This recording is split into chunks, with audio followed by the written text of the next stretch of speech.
क्या आप हनुमान चालीसा ऐसे गाते हैं? जय हनुमान ज्ञान गुण सागर, जय कपीसति हूँ लोक उजागर। या आप में से कुछ लोग ऐसे गाते होंगे, जय हनुमान ज्ञान गुण सागर, जय कपीसति हूँ लोक उजागर। या कुछ लोग ऐसे गा रहे होंगे, जय हनुमान ज्ञान गुण सागर, जय कपीसति हूँ लोक उजागर, रामदूत अतुलित बल धामा, अंजनी पुत्र पवन सुत नामा। अलग अलग तरीके से आप में से अलग अलग लोग हनुमान चालीसा को गाते हैं। आपको ऊपर ऊपर से ये भी लग रहा होगा कि हनुमान चालीसा आपके लिए काम कर रही है, लेकिन चाहे कोई भी मंत्र हो, चालीसा हो, स्तुतियां हो, ये सब कुछ तब तक काम नहीं करता जब तक उसके अंदर से निकलने वाले रस जो आपके शरीर में ही उत्पन्न हो रहा है उसे आप महसूस करना ना सीख जाओ। कोई गीला कपड़ा होता है, उस कपड़े को निचोड़ोगे तो उस कपड़े में से पानी निकलता है। समझो इसी तरीके से ये जो चालीसा है, ये जो मंत्र है, ये किसी भी गुरु ने दिया हो, कहीं से भी आया हो, ये गीला कपड़ा है। अब आप जो गीला कपड़ा है उसी को मंत्र समझने लगते हो, उसी को चालीसा समझने लगते हो, तो वो असली में चालीसा नहीं है, वो गीला कपड़ा असली में मंत्र नहीं है। उसको निचोड़ो तो उसमें से जो पानी निकल रहा है वो रस असली में मंत्र है, वो रस असली में चालीसा है। तो आप ऊपर ऊपर से हनुमान चालीसा का पाठ कितने सालों से करते आ रहे हो, लेकिन वो बस एक गीला कपड़ा है। उसके अंदर से जो पानी निकल रहा है, उसको निचोड़ने से जो रस निकल रहा है, उसे महसूस करना जब तक आप नहीं सीखोगे तब तक वो बस एक कपड़ा है, तब तक वो बस एक शब्दों का माया जाल है। और वही मैं आज आपको सिखाने वाला हूँ। लेकिन आगे बढ़ूं उससे पहले, शायद आपको लगेगा कि ये वीडियो में क्या ही होगा, क्या ही बोलूँगा, ये टाइटल थंबनेल क्या ही लिखा है। ध्यान रखना, मैं शब्दों से खेलता हूँ सत्य को बताने के लिए। कुछ लोग मेरे शब्दों को पकड़ लेते हैं और कुछ लोग उसमें छिपे सत्य को। आपको क्या पकड़ना है ये आपके ऊपर है।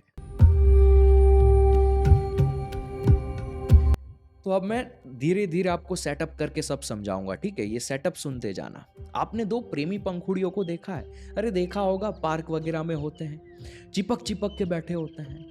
दो प्रेमी जब बहुत रोमांटिक मूड में होते हैं तो वो नजदीक बैठे हो, दूर हो या फोन पे हो, फर्क नहीं पड़ता। अब देखना उनकी आवाज धीमी हो जाती है, वो खुसुर फुसुर करके बातें करते हैं। फैमिली फंक्शन में अगर दूर दूर भी बैठे हैं, बस नैन मटक्का हो जाए, नैन मिल जाए, तो बिना शब्द को बोले भी बस नैनों से बातें कर लेते हैं। आवाज की भी जरूरत नहीं है, बस नैनों से बातें हो जाती है। लेकिन वही दो प्रेमी पंखीड़े किसी दिन पार्क में चिपक के भी बैठे हो, लेकिन लड़ाई हो जाए, सुनना, वही दो जो कल फैमिली फंक्शन में दूर दूर बैठे थे और बिना आवाज के साइलेंस में नैन मटक्का करके बात कर पाते थे, वही दो प्रेमी जब नजदीक बैठे हैं और लड़ाई हो जाए, जो बिना आवाज के बात कर लेते थे वो चिल्लाने लगते हैं। क्यों होता है ऐसा? आपने कभी सिचुएशन पे अपनी अवेयरनेस को डाला है? समझना ध्यान से, यहां सारा खेल शब्दों का नहीं है, रस का खेल है। जब अंदर से प्रेम का रस उमड़ता है तो आवाज में बदलाव हो जाता है।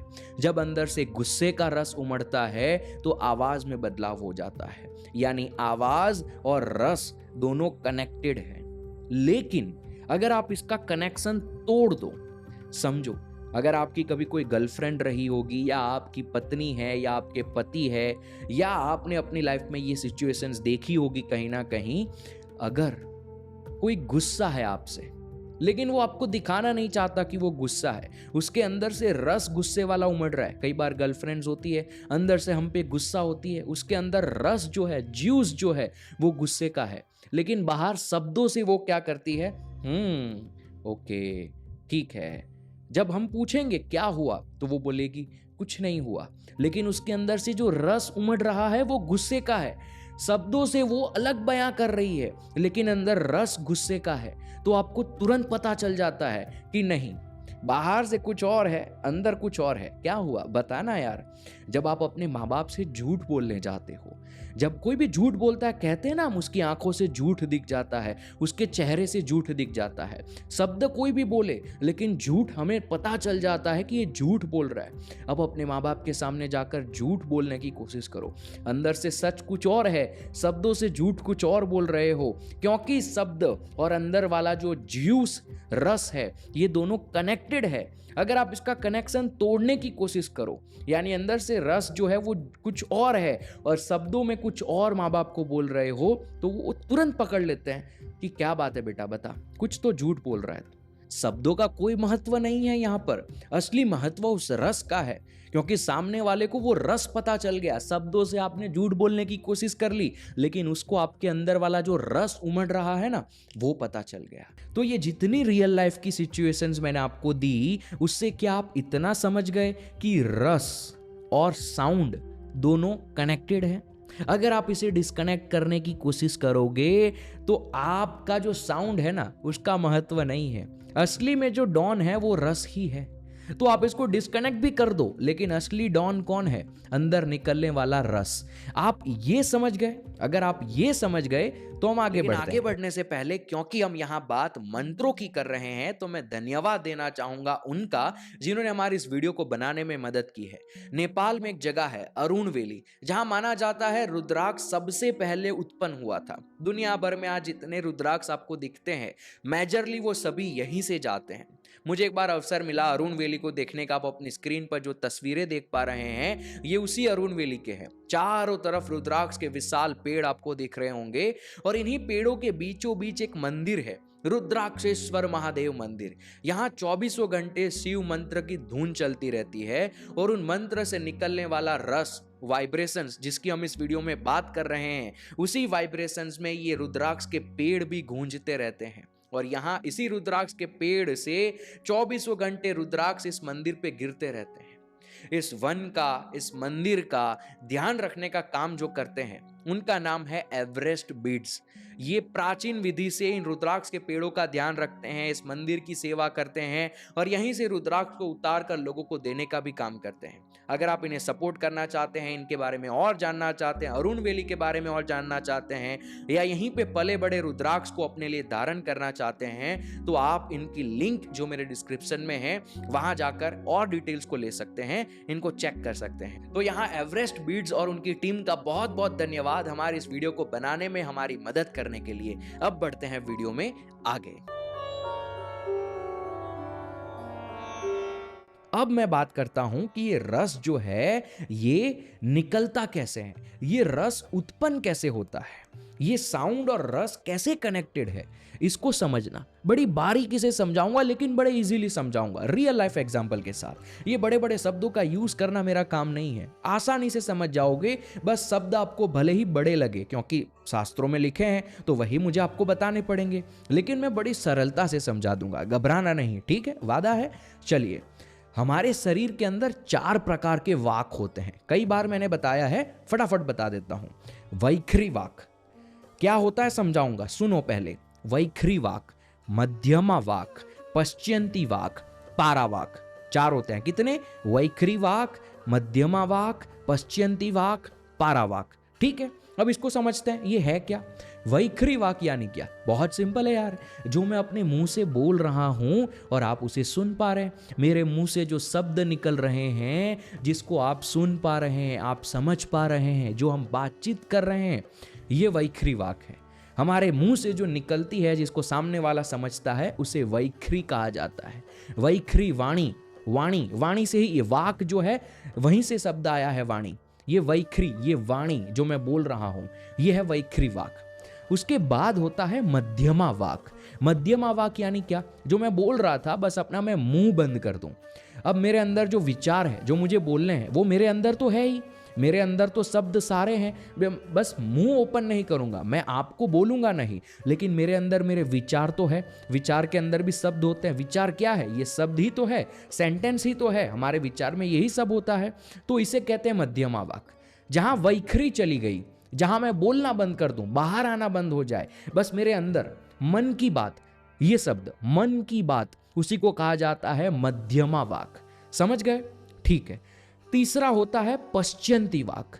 अब ऊपर वाले जो दो वाक थे, वैखरी और मध्यमा, उनके अंदर तो शब्द थे, विचार में भी शब्द थे और मैं जो बोल रहा था उसमें भी शब्द थे। लेकिन पश्चंती वाक की जब बात आती है, वहां पे शब्द नहीं होते, फीलिंग होती है। कैसी फीलिंग? आपको गुस्सा आ रहा है, गुस्सा गुस्सा है, उसको कैसे शब्द दोगे आप? उसको एक्सप्रेस नहीं कर सकते। गुस्सा गुस्सा है, उसको शब्दों में नहीं ला सकते हम। खुशी खुशी खुशी है, आपको खुशी हो रही है, खुशी हो रही है, ये एक फीलिंग है। इसको शब्दों में तो हम ह्यूमन ने लैंग्वेज बनाई, खुशी को नाम दे दिया हैप्पीनेस, खुशी कहने लगे, हैप्पीनेस कहने लगे, गुस्से को गुस्सा कहने लगे, एंग्री कहने लगे। एक छोटा बच्चा होता है, उसको तो कोई लैंग्वेज नहीं आती, वो तो अभी माँ के पेट से निकला है, लेकिन उसके अंदर भी खुशी है, उसके अंदर भी गुस्सा है। वो बोलता थोड़ी है मुझे गुस्सा आ रहा है, लेकिन जो अंदर फील होता है, जो फीलिंग है, जिसको आप शब्दों में नहीं ला सकते, गुस्सा गुस्सा है, खुशी खुशी है, इसे पश्चंती वाक कहते हैं। समझे आप? जो चीजें देखने से आपको फील होता है, इसे पश्चंती वाक कहते हैं। कोई भी फीलिंग आपके अंदर है, वो पश्चंती वाक है, जहां शब्द नहीं होते। समझ गए? क्लियर है? इसके ऊपर गौर पे कर रहा हूं, क्योंकि जो रस उत्पन्न होता है ना, वो पश्चंती वाक में ही होता है। तो ये समझ लेना ध्यान से, क्या होता है पश्चंती वाक। समझ गए होंगे आप, मुझे लगता है। अभी तक नहीं समझे तो फिर से रिवाइंड करके सुन लो। उसके बाद होता है पारावाक। एक मदद करता हूं मैं आपकी, पारावाक को समझने की जरूरत नहीं है, हमें आज पारावाक की जरूरत नहीं है। आप इसको आगे चल के खुद अपनी लाइफ में समझ जाएंगे। अभी पारावाक को मारो गोली। हमें बस ये 3 वाक को अपने दिमाग में रखना है। वैखरी वाक मुंह से बोला जाता है, मध्यमा वाक मन की बात, और पश्चंती वाक यानी फीलिंग। ये 3 क्लियर है आपके दिमाग में? ठीक है। तो अब हम आगे समझते हैं कि ये कैसे हमें हमारी हनुमान चालीसा में मदद करेंगे। तो अगर आपको ये तीनों वाक समझ आ गए, ये कोई थियरी नहीं है, ये तो आपके शरीर में है, मेरे नहीं आपके भी शरीर में है। तो इसको एक क्लास की तरह मत लेना। आप अगर ये तीनों वाक को अपने शरीर में समझ पाए हैं, तो अब मैं आपको असली सत्य, जिसे सुनने के लिए आप यहाँ रुके हुए हैं, वो बताता हूँ कि कैसे उस गीले कपड़े से निकलने वाले पानी को, उस रस को महसूस किया जाए। कैसे उस गीली हनुमान चालीसा जो हमें दी गई है, उसमें से टपकने वाले पानी, टपकने वाले ज्यूस को महसूस किया जाए। ठीक है? तो अब ये महसूस करने की विधि जानने के लिए मेरे साथ इमेजिन करो, कल्पना करो। ठीक है? आपने एक खूबसूरत फूल को देखा और आपने एक वॉमिट को देखा, किसी ने करी हुई है, पड़ी हुई है, कहीं पर आपने देखा। अब जैसे ही आप फूल को देखोगे, आपको अंदर उस फूल से कुछ महसूस, खूबसूरती महसूस होगी। शब्दों का भी इस्तेमाल नहीं करना है। फूल को देखने से आपको कुछ महसूस होता है, वॉमिट को देखने से आपको कुछ महसूस होता है, तुरंत आपके अंदर एक फीलिंग आती है, उसे रस कहा जाता है, वो ज्यूस है। फूल को देखने से एक रस निकला, अलग। वॉमिट को देखने से एक रस निकला, वो अलग।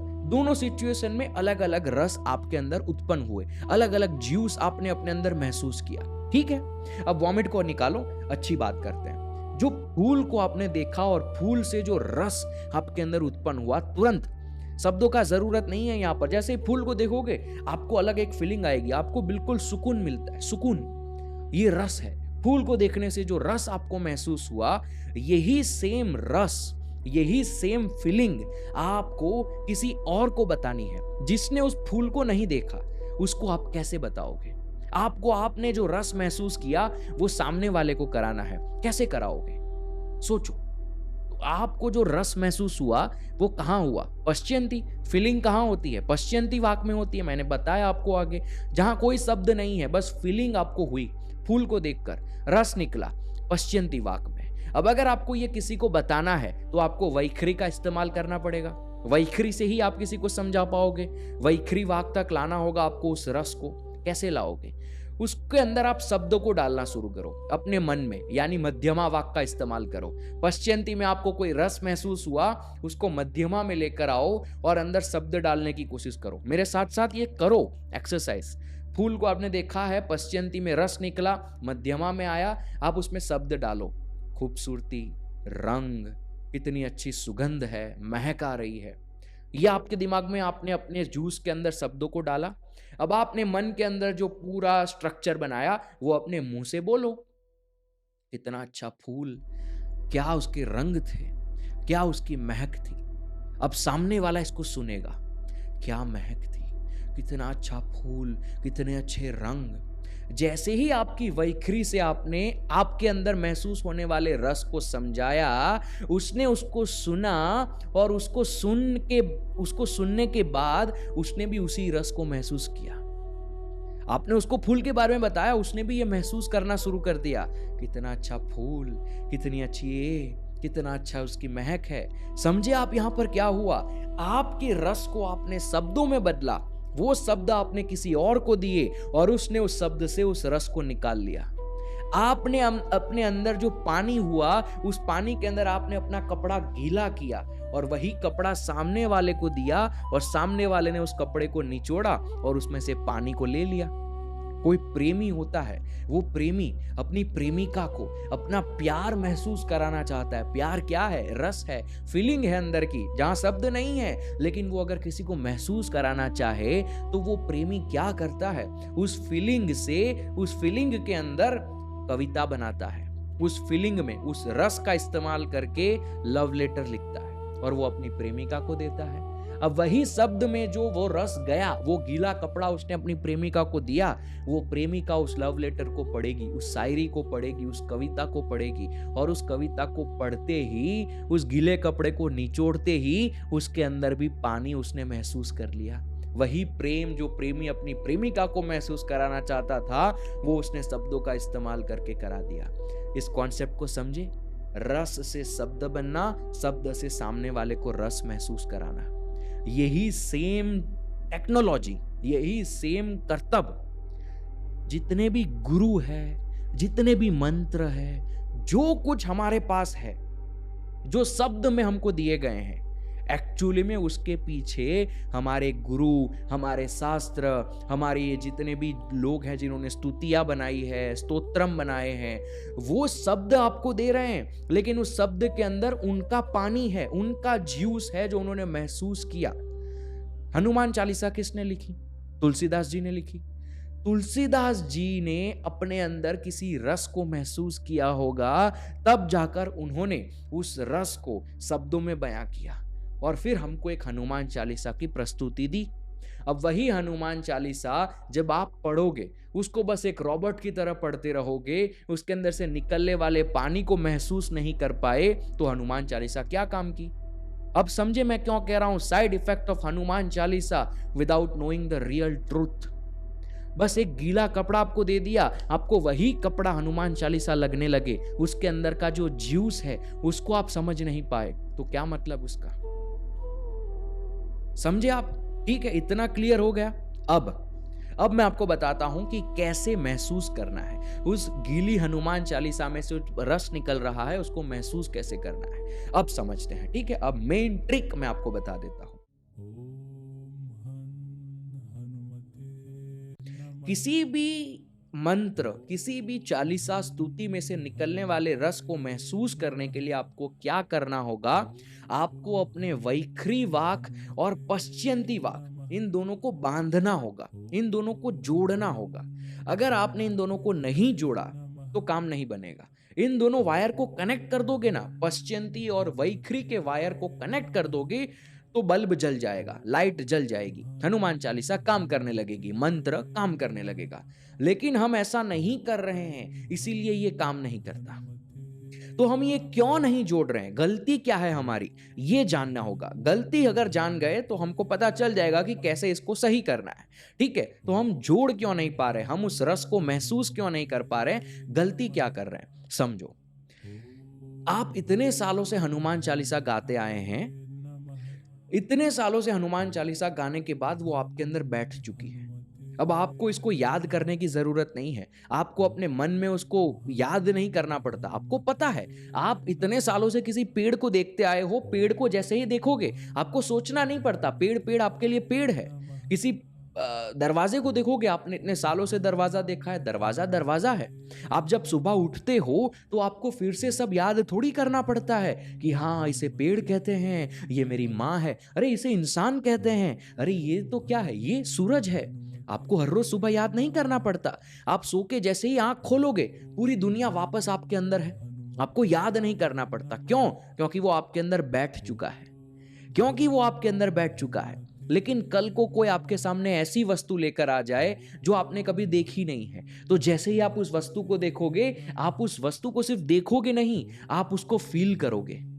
समझे आप इतने सालों से गुलाब को देख रहे हैं, तो आपको गुलाब देखकर कोई अच्छी चीज महसूस नहीं होगी, क्योंकि सालों से देख रहे हैं, आपने देखा और अनदेखा कर दिया। लेकिन कल को मैं आपके लिए बहुत ही अच्छा कमल लेकर आऊं, जो ज्यादातर लोगों को दिखता नहीं है, लोटस, बिल्कुल खिला हुआ लोटस लेकर आऊं, तो आप उसे लेंगे, उसे छुएंगे, उसे महसूस करेंगे। ये फर्क है। हम इतने सालों से हनुमान चालीसा कर रहे हैं, तो अब हनुमान चालीसा सिर्फ वैखरी तक रह गई है। पश्चिंती डिस्कनेक्ट हो चुका है, वैखरी तक रह गई है, हॉरिजॉन्टल रह चुकी है। कोई भी मंत्र, कोई भी स्तुति को काम करने के लिए उसको वर्टिकल यानी आपके अंदर उतरना होगा। आप बस वैखरी तक रह गए हैं। वैखरी के नीचे आपको जाना होगा। आपने उस गीले कपड़े को ही हनुमान चालीसा समझ लिया और उसी को पूजते रहते हैं। उसको निचोड़ा नहीं, आपने उसको निचोड़ना भूल गए। क्यों? क्योंकि इतने सालों से आपने ऐसा का ऐसा ही देखा है गीले कपड़े को, तो आपको पता ही नहीं है कि इसको निचोड़ना है। समझे मैं कहना क्या चाह रहा हूं यहां पर? किसी दिन आप साल में 2 बार आप नेशनल एंथम गाते हैं, है ना, 26 जनवरी या 15 अगस्त को जब नेशनल एंथम गाते हैं। आपने देखा नेशनल एंथम गाते हैं तो अंदर से कैसे रोंगटे खड़े होते हैं, अंदर से बिल्कुल एक ज्यूस महसूस होता है।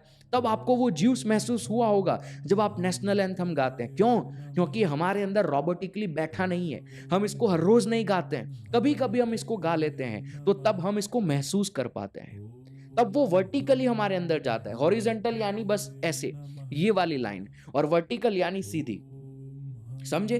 तो हॉरिजॉन्टली बस आपके लिए हनुमान चालीसा रह चुकी है, तो वो आप वर्टिकली नहीं जा पा रहे हैं। हॉरिजॉन्टल बस उसको गुनगुनाते रहते हैं रॉबोट्स की तरह। शब्दों को ही आपने असली में चालीसा समझ लिया, इसीलिए वो आपके लिए काम नहीं करती। तब की नेशनल एंथम क्योंकि कभी कभी आप करते हो, तो आपके अंदर वो वर्टिकली उतरता है। समझे आप मैं क्या कहना चाह रहा हूं? तो ये गलती कर रहे हैं हम लोग। हमको रोबोटिकली नहीं करना है। ये कैसे जोड़ोगे वायर? मैं आपको सिखा देता हूं कैसे जोड़ने हैं वायर। देखो, जब आप अपने वैखरी से हनुमान चालीसा कर रहे हो, तो उस हनुमान चालीसा को आप करते रहते हो, वैखरी से होती रहती है। और दूसरी ओर आपका मध्यमा, आपका मन कुछ और देख रहा है, और उससे जो रस निकल रहा है वो आपकी पश्चिंती में चल रहा है। हनुमान चालीसा बस रॉबर्ट की तरह ऊपर ऊपर से चल रही है, क्योंकि आपको पता है, क्योंकि आपको आती है, वो हॉरिजॉन्टल हो चुकी है। तो हनुमान चालीसा आपका शरीर करता रहता है, और आप जो शरीर के अंदर हो, वो आप अपने आसपास की वस्तुओं में उलझे हुए हो, अपने विचारों में उलझे हुए हो। बहुत आसान है ये, मैं और कुछ नहीं कह रहा हूं। बहुत सिंपल चीज है ये। इसको मैंने विस्तार से समझाया, आपको स्पिरिचुअल व्यू दिया, ताकि आप समझ पाओ कि ये सब काम कैसे कर रहा है। सिंपली मैं पूरे वीडियो में यही कह रहा हूं कि आप बोलते कुछ हो और करते अंदर से कुछ और हो। यही है पूरे वीडियो में मैंने बताया। यही गलती है आपकी। लेकिन अब आप इसको अच्छे से समझ पा रहे हैं कि कैसे ये काम कर रहा है, आप अपने शरीर को समझ पा रहे हैं अभी। तो हनुमान चालीसा ऊपर ऊपर से चलती रहती है और आप अंदर से कुछ और करते रहते हैं और किसी और चीज का रस निकलता रहता है। ये बंद कर दो। क्या करना है आपको? जब भी हनुमान चालीसा आप गाते हो, आंखें बंद करो, और हनुमान चालीसा जो गा रहे हो ना, आप पीछे हो जाओ। समझो आप थिएटर में बैठे हुए हो आखिरी सीट पे, और आपके सामने हनुमान चालीसा चल रही है। आप पीछे होके उस हनुमान चालीसा को देखो, उस शब्दों को महसूस करने की कोशिश करो। बड़ी आसान है, अवधी भाषा में लिखी गई है हनुमान चालीसा, संस्कृत नहीं है। आप उस शब्दों को समझोगे, आप समझो तुलसीदास जी ने तब क्या फील किया होगा, उस फीलिंग को अपने अंदर लाने की कोशिश करो, तो धीरे धीरे आपका पश्चिंती और वैखरी कनेक्ट हो जाएंगे। सिंपली यही करना है। थिएटर की आखिरी सीट पे बैठे हो, प्रीमियम सोफा आपके पास है, आप वो हो। आप बस पीछे से देखो हनुमान चालीसा जो आपकी चल रही है, तो आपको दिखेगा जब आप हनुमान चालीसा गा रहे हो, वो आपका जो कपड़ा है वो जब आप निचोड़ रहे हो, तो अगर आप पीछे होगे ना, तो आपको उसके अंदर से निकलता हुआ पानी दिखेगा। आप बस मेडिटेट करो, मैं ये कह रहा हूं, हनुमान चालीसा पे ध्यान करो। इसको और आसान बनाना है अगर आपको, तो आप हनुमान चालीसा जैसे ओरिजिनली गाई जाती है, मैंने एक वीडियो में समझाया है, अलग अलग राग में गाई जाती है। आपको वीडियोस भी दी है, ऑडियो भी दिए हैं सुनने के लिए। आप उस वीडियो को देखना, मैं नीचे लिंक डिस्क्रिप्शन में दे दूंगा। तो आप अगर उसकी ओरिजिनल टोन में गाओगे ना तो आप अच्छे से उसके रस को महसूस कर पाओगे। बस आपको यही करना है जो तुलसीदास जी ने महसूस किया अपने अंदर, जो वो हमें शब्दों से कराना चाह रहे हैं वो हमें करना है। जो उन्होंने महसूस किया वो किसी दिन अगर आपको महसूस हो गया ना, अगर आप हनुमान चालीसा का स्ट्रक्चर देखोगे, मैं एक वीडियो बनाने वाला हूं कि कैसे ये एक मंदिर है पूरी हनुमान चालीसा। शुरू होती है तब एक गेट है, उसके बाद उसके अंदर मूर्तियां हैं, बहुत कुछ है, और आखिरी में उसका एग्जिट डोर है। लेकिन अगर आप अवधी भाषा में हनुमान चालीसा है समझने की कोशिश करोगे, उस कवि ने जिसने लिखी है तुलसीदास जी ने क्या अंदर महसूस किया होगा हनुमान के लिए, तब जाकर ये शब्द निकले। उस इंटेंस ज्यूस, उस मीठे ज्यूस को महसूस नहीं कर पाए आप लोग, यानी रॉबर्ट की तरह अगर करते रह गए तो वो काम नहीं करेगी। बस इतना कहना चाहता हूं मैं आपको, और कुछ नहीं।